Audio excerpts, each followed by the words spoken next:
Excelentíssimo Sr. Presidente da Direção da Associação Forense de Santarém, Dr. Juiz António Gaspar, Excelentíssimo Sr. Professor Dr. Paulo Sousa Mendes, Excelentíssimo Sr. Professor Dr. Augusto Silva Dias, Excelentíssimos sócios da Associação Forense, Excelentíssimos membros do Centro de Investigação, senhoras e senhores convidados. Na vida das instituições da cultura que vivem para um labor criativo e recatado, surgem por vezes horas de excepcional relevância, como a que estamos a viver. A emoção junta-se o agradecimento por tão elevadíssima honra pelo convite que me foi formulado pelo Sr. Presidente, Dr. Juiz António Gaspar, para proferir esta comunicação. Agradeço as palavras com que me distinguiu, Sr. Presidente. Encontrei Vossa Excelência ainda tão jovem, há muitos anos, mas, como sempre, um intelectual por natureza, generoso nas atitudes e leal nos propósitos.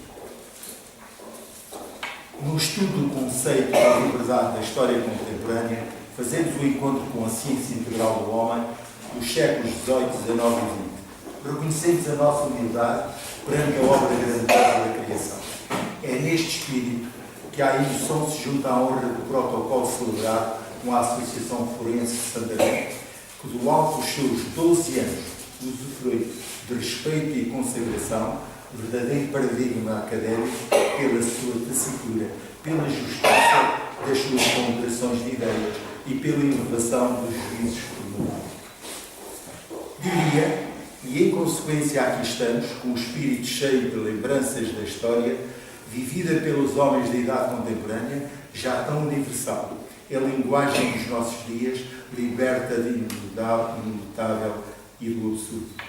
A liberdade é um conceito abstrato, difícil de definir, inerente aos mais variados aspectos da vida humana. Diríamos que os conceitos históricos não passam de estranhos utensílios que permitem compreender, porque são ricos de um sentido que ultrapassa toda a definição possível.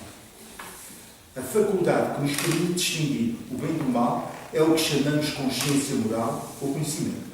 E o poder que o homem tem de agir ou não agir, isento de qualquer coação, é o que chamamos de liberdade. Finalmente, o ato, considerado em si mesmo positivo ou negativo, é o que constitui o seu valor.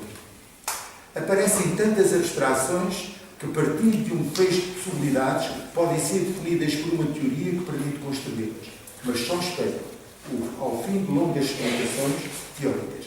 Dizia Paulo Vieira, existem, portanto, conceitos e conceitos. A partir do século XVIII, a liberdade, em novos pedaços do mundo, dá-nos fascínio de construção do tempo. Os acontecimentos sucedem-se. A liberdade associa-se a outras faculdades ou virtudes, com justiça e igualdade. Para uma construção cruzada do acontecimento, a Declaração de Independência dos Estados Unidos da América, aprovada no Congresso de Filadélfia em 4 de julho de 1776, o benefício de uma situação privilegiada, a verdade evidente por si mesmo, que todos os homens nascem iguais, que o seu Criador os dotou de certos direitos inalienáveis, entre os quais a vida, a liberdade e a procura da felicidade. Não quer fazer aqui uma recordatória sussurrante dos passos da liberdade na história contemporânea. Há revoluções que não são de palavras, mas de existência no espírito da liberdade. A Revolução Americana é uma revolução fundadora, sob a égide das suas ideias iluministas. Pela primeira vez na história, os ideais iluministas da igualdade entre os homens e da soberania popular eram aplicados na libertação de um povo do jugo opressor. A Revolução Francesa é o paradigma das revoluções liberais. Manteve-se fiel à urgência e à coerência da crítica. O Presidente da Assembleia Nacional, no seu discurso de 4 de agosto de 1789, prepara a abolição dos privilégios feudais. A Assembleia Constituinte, em 26 de agosto de 1789, terminava a redação da Declaração dos Direitos do Homem e do Cidadão, à luz da filosofia iluminista e do articulado da Declaração dos Direitos e dos vários Estados americanos. A primeira ideia base de todo o documento é a liberdade individual. A segunda ideia base é a igualdade. A proclamação desta declaração era, neste espírito histórico, a distribuição da sociedade de ordens. Talvez isto explique o sentido premonitório que estava do francês Turgot, quando chamava em 1778 ao povo americano esperança do género humano. Os ideais da Revolução Francesa, que triunfaram de facto em França, acabaram por se estender por toda a Europa, dando origem a uma nova carta política do velho continente europeu. A Revolução Francesa resultou um clarão, diria melhor, no espírito dos fracos e humildes, luz que lhes rasgou a ideia de independência pela alma, pelo cérebro e até pela força. Os acontecimentos revolucionários da França, decorrentes de 1789 a 1799, afiguram-se de um novo fôlego universitário. Eu diria melhor, universalista. Escreveu Victor Hugo em 1830, dentro do espaço do romantismo, expressão da liberdade, ele escreveu o seguinte: a liberdade na arte, a liberdade na sociedade, eis o duplo fim, o qual deve entender os espíritos consequentes e lógicos. Num tributo de veneradora homenagem, ato consagratório de merecimento, a França ofereceu aos Estados Unidos da América, em 1886, no centenário da sua independência, a estátua A Liberdade Iluminando o Mundo, da autoria do francês Bartholdi. A testemunha de Eugène Delacroix está no seu quadro A Liberdade Guiando o Povo. Trata-se de uma alegoria à liberdade, personificada na mulher, deusa da liberdade, de peito descoberto, barrete frígio, que segura a bandeira tricolor. O pintor evidencia o comportamento político dos românticos ao louvar a Revolução de Junho de 1830 ocorrida em Paris. Depois, em Portugal, a diferença da corrente a partir de 1846, graças aos ventos das lutas da liberdade, à voz da Maria da Fonte, como então se dizia, o Norte em peso, o país quase inteiro contra os Cabrais. Num espaço no tempo aberto ao movimento doutrinal que não bate o estádio partidário do tempo. No panorama do liberalismo português, o santareno Marquês Sá da Bandeira, dada a gratidão da história, o baiaco português lhe chamou Alexandre Herculano, como o novo Lafayette o distinguiu Oliveira Martins. Do cerne de heróis do mundo, encontraram o paradigma do homem singular, militar, político e estadista. Protagonista da história do liberalismo, o humanista a quem se deve a abolição da escravatura e das colónias, defensor do ultramar como uma extensão do metrópole, homem de liberdade, sempre pronto a despertar as energias ancestrais. Perante tão propícias circunstâncias, não é de admirar que se espalhem os valores do liberalismo, repartição tripartida de poderes, liberdade individual, livre expressão de pensamento, igualdade de todos os cidadãos perante a lei, soberania popular e laicidão do Estado, o povo, de gloriosas tradições, na ânsia de liberdade, quem lhe desse, convencido, a verdadeira causa da implantação da República foi a falta de liberdade. Filósofos como Kant, Hegel, Comte, Marx descem da metafísica e procuram explicações concretas para os grandes problemas da liberdade. Hegel impõe-se numa tentativa de encontrar a solução para realizar a justiça social. Contesta o socialismo estatista-defista, que, sob o pretexto de tornar possível a liberdade, a suprime. A liberdade, escreve Fichte, é o que caracteriza a racionalidade. A liberdade tem de suprimir-se a si própria para ser liberdade. Neste discurso, o erro de Fichte, segundo Hegel, é o mesmo de Rousseau. E de Kant, com a luz do seu pensamento, não deixa de admitir que o ser humano individual, exatamente porque dispõe da faculdade de escolher livremente, o livre-arbítrio, deixa de pertencer à natureza para se situar imediatamente no outro plano, o do espírito. Acrescente-se para Hegel, na sua ponderação de ideias, o ser humano individual se distingue do animal porque pode refletir e escolher antes de ceder a tal ou tal impulso. Kant seguro das suas convicções, à boa maneira iluminista, defendia que nos acontecimentos podem ser encontradas ordem e regularidade, desde que elas sejam retrospectivadas como um percurso histórico universal. Para Kant, o conceito de liberdade é a chave da explicação da autonomia da vontade. Kant considera a realidade da liberdade um facto indubitável, se bem que inexplicável, e coloca no fulcro de todo o seu sistema.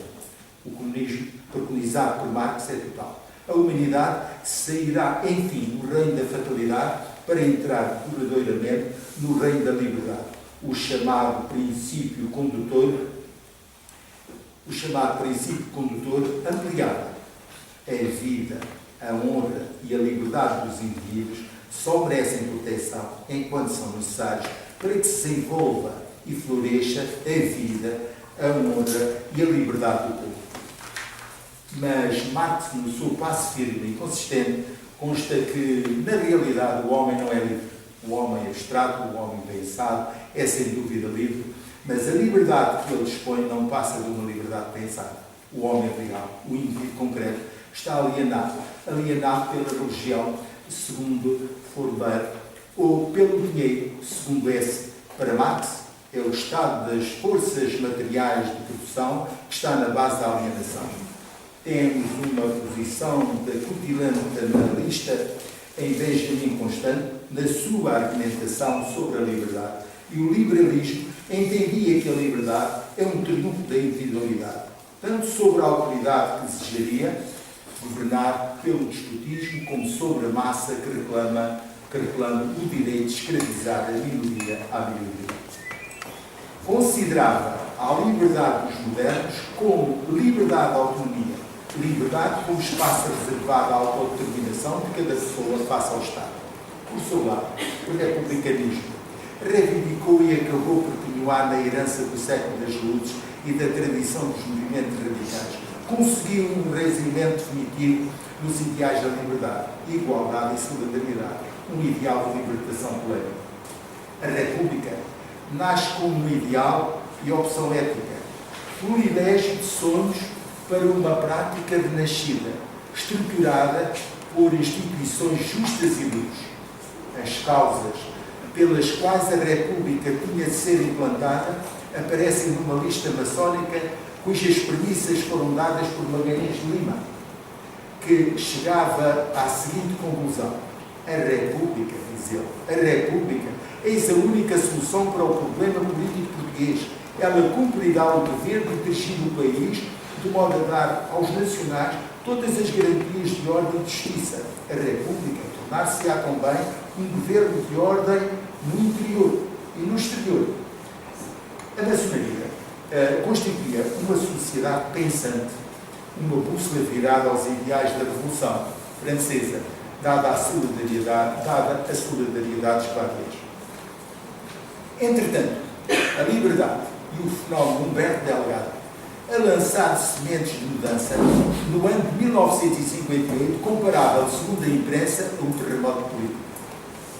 Entre a primavera e o outono marcelista, do período de 1969 a 1972, o espaço no tempo do movimento operário e sindical para construir a melhor expressão das características e dos limites da inviável liberalização do corporativismo.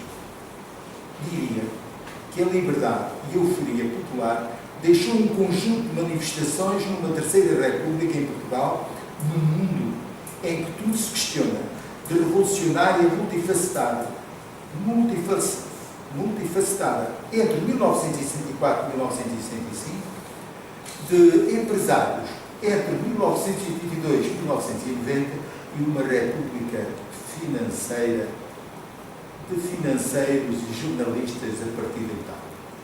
O Papa João Paulo II, num discurso preferido em Varsóvia, a relevar a sua lição fundamental no dia 2 de junho de 1991, declarou: Cristo não pode ser mantido fora da história do homem, em nenhuma parte do mundo, muito menos na Polónia.